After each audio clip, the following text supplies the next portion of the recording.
Cha-ching!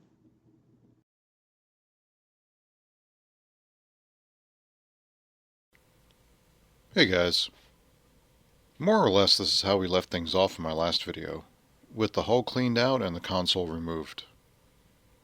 Now, it's time to start the real demolition.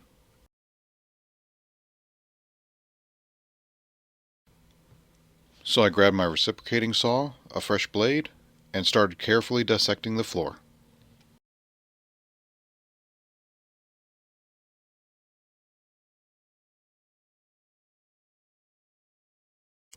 I cut out a sample to get a better look. The floor material looks like typical exterior grade 3/4 inch plywood, with a single layer of roving on top and nothing, not even a seal coat on the bottom. Honestly, I'm surprised it lasted this long.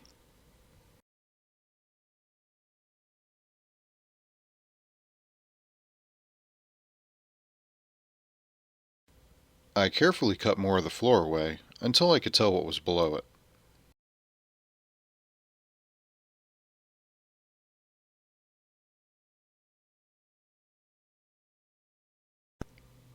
As you can see, under the floor is a 6-stringer system and big blocks of styrofoam for flotation.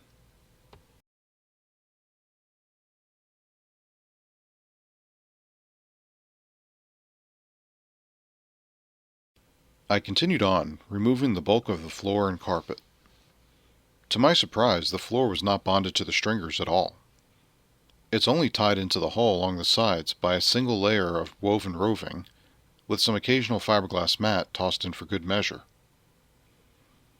I found a good amount of mold and deck rot, but the floor came up pretty easily.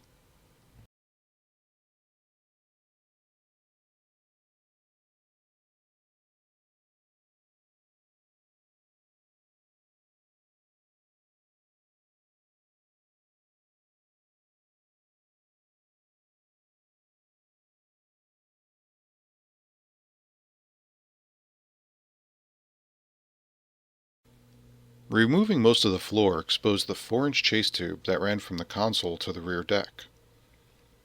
I had a good laugh because instead of running a chase tube to the front deck, they used a piece of Home Depot plastic gutter screwed into the stringer directly with wood screws. That's pretty awesome.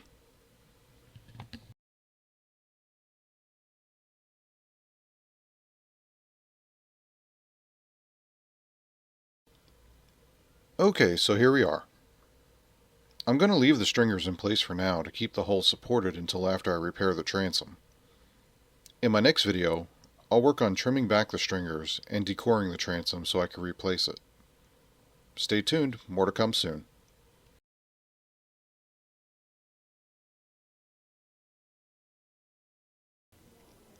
If you enjoyed this video, please make sure to hit the like and subscribe buttons. And if you have any comments or questions, please leave them below. Thanks for watching. Cha-ching!